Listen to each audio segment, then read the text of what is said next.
صلی اللہ تعالیٰ علیہ وآلہ وسلم کی بارگاہ عالی ناز میں گلہائے عقیدت پیش کرنے کے بعد نہایت محتشم اور معزز قابل صد احترام میرے نمازی بھائیوں، جیسا کہ آپ کے علم میں ہے کہ آج کی شب براءت ہے، اور یہ وہ شب ہے کہ اس شب کے بارے میں حضور علیہ السلام نے ارشاد فرمایا، اللہ تعالیٰ آج کی رات میں قبیلہ بنی کلب جو کہ عرب کا وہ قبیلہ تھا جس قبیلے کے پاس سب سے زیادہ بکریاں تھیں، تو حضور علیہ السلام نے ارشاد فرمایا کہ اللہ تعالیٰ اس رات کو قبیلہ بنی کلب کی بکریوں کے بالوں کے برابر لوگوں کو جہنم سے آزاد فرماتا ہے۔ حضرت عائشہ رضی اللہ تعالیٰ عنہ فرماتی ہیں، میں نے عرض کیا یا رسول اللہ صلی اللہ علیہ وسلم، یہ قبیلہ بنی کلب کی بکریوں کا ذکر کیوں کیا؟ تو حضور علیہ السلام نے یہی وجہ ارشاد فرمائی، اس لیے کہ ان جتنی زیادہ بکریاں بھی کسی کے پاس نہیں ہیں اور ان کی بکریوں کے بالوں کے برابر کسی اور کے بال بھی نہیں ہیں۔ تو حضور علیہ السلام نے بیان فرمایا کہ اس رات اللہ تعالیٰ بے شمار لوگوں کو جہنم سے آزاد فرماتا ہے۔ اللہ تعالیٰ سے دعا کرنی چاہیے کہ جن لوگوں کو وہ جہنم سے آزاد فرماتا ہے، اللہ مجھے بھی اور آپ کو بھی ان لوگوں میں شامل فرمائے۔ یہ رات جو آج کی مقدس رات ہے، یہ رات ہے اللہ کو راضی کرنے والی اور اللہ کی بارگاہ میں استغفار کرنے والی، توبہ کرنے والی۔ اب ہم نے یہ سمجھنے کی کوشش کرنی ہے اس مختصر وقت میں کہ توبہ کس کو کہتے ہیں۔ توبہ کیا اسی چیز کا نام ہے کہ ہم سال بعد جب یہ شب آئے اور مسجد آ جائیں اور صلاۃ و تسبیح کی نماز پڑھ کے کچھ دیر ذکر کر کے رو لیں تو بس یہی توبہ ہے، یا توبہ کسی اور چیز کا نام ہے؟ یاد رکھیے گا، اللہ تعالیٰ نے جو مسلمانوں کو یہ توبہ کی دولت دی ہے نا، توبہ کی، یہ اتنی بڑی دولت ہے، اتنی بڑی نعمت ہے کہ ایک انسان اگر ساری زندگی بھی گناہ کرتا رہے اور سچے دل سے اللہ کی بارگاہ میں تائب ہو جائے، توبہ کر لے اور عزم مصمم کر لے کہ اب وہ گناہ نہیں کرے گا، اگر اسی لمحے بھی اسے موت آ جائے، اللہ یہ نہیں دیکھتا کہ اس بندے نے اپنی 100 سالہ زندگی گناہوں میں گزاری ہے، وہ فرماتا ہے میری بارگاہ میں توبہ کر لی تھی، وہ سارے گناہوں کو معاف فرما دیتا ہے۔ یہ توبہ اتنی بڑی چیز ہے، اور اگر ہو سچے دل سے، جھوٹوں والی توبہ نہ ہو سچے دل سے توبہ، تو حضور علیہ السلام ارشاد فرماتے ہیں کہ جب سچے دل سے توبہ ہوتی ہے، بندہ ایسے پاک ہو جاتا ہے، گناہوں سے ایسے ستھرا ہو جاتا ہے جیسے وہ آج ہی اس دنیا میں آیا ہو۔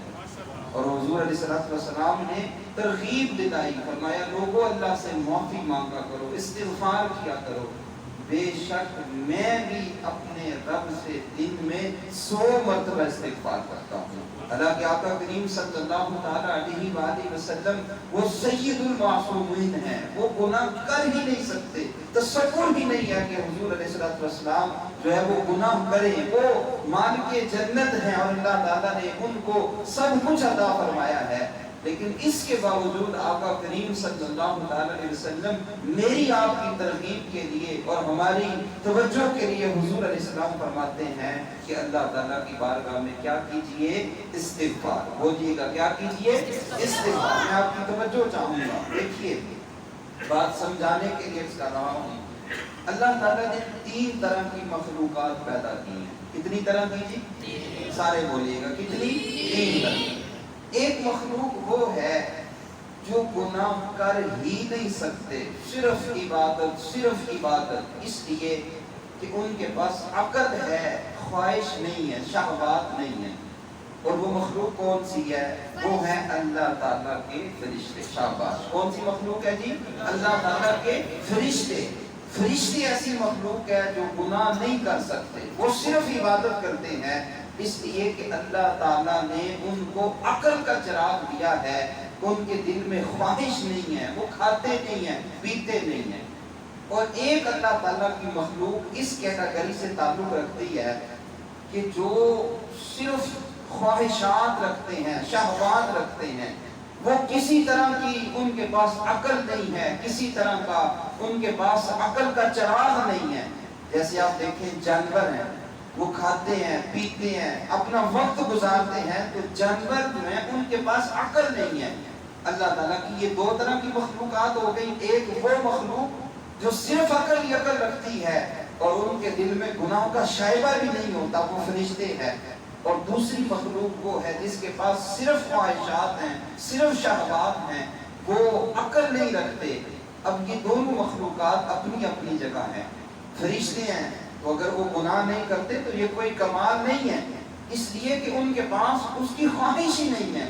اور جانور ویسے مکلف نہیں ہے، وہ تو عقل ہی رکھتے، ان سے تو کچھ نہیں پوچھا جائے گا.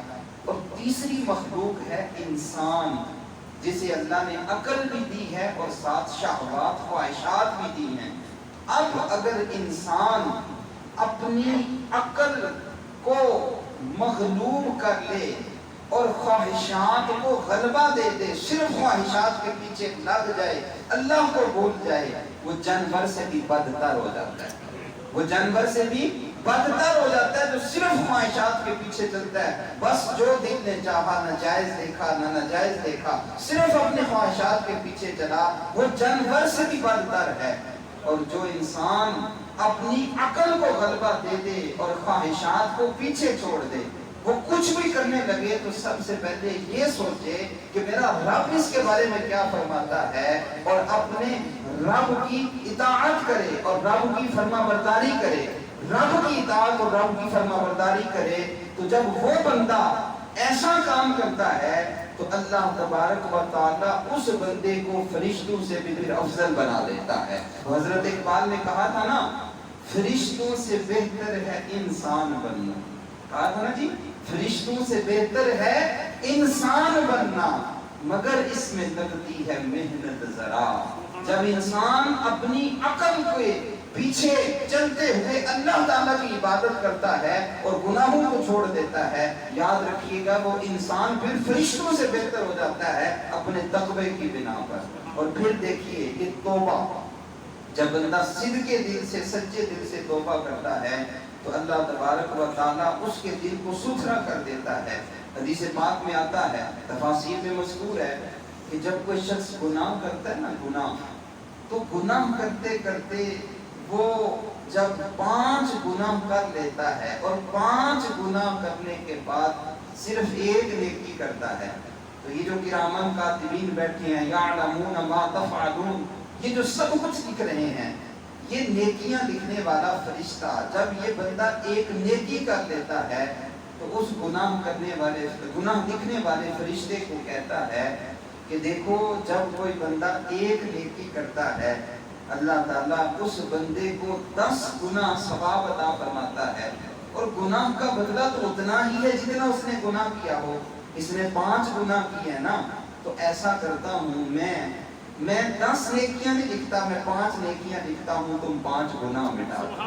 فرمایا جب وہ بندہ ایک نیکی کر لیتا ہے 5 گناہوں کے بعد، وہ فرشتے آپس میں سودا کر لیتے ہیں اور یہ 5 گناہ مٹا دیتا ہے، وہ 5 نیکیاں لکھ دیتا ہے. اور حضور علیہ السلام نے اسی لیے فرمایا جب بندہ اپنے رب کی بارگاہ میں کھڑا ہوتا ہے نا نماز کے لیے، تو فرشتوں کو اللہ تعالیٰ حکم دیتا ہے اس کے گناہ اتار کے اس کے کندھوں سے سائڈ پہ رکھ دو. گناہ اتار کے کندھوں سے سائڈ پہ رکھ دو. کیوں؟ کہ میری بارگاہ میں حاضر ہو گیا ہے. حضور نے فرمایا جب وہ بندہ نماز پڑھ لیتا ہے تو فرشتے عرض کرتے ہیں یا اللہ اب اس نے نماز پڑھ لی ہے تو کیا اس کے گناہ دوبارہ اس کے کندھوں پہ رکھ دیں؟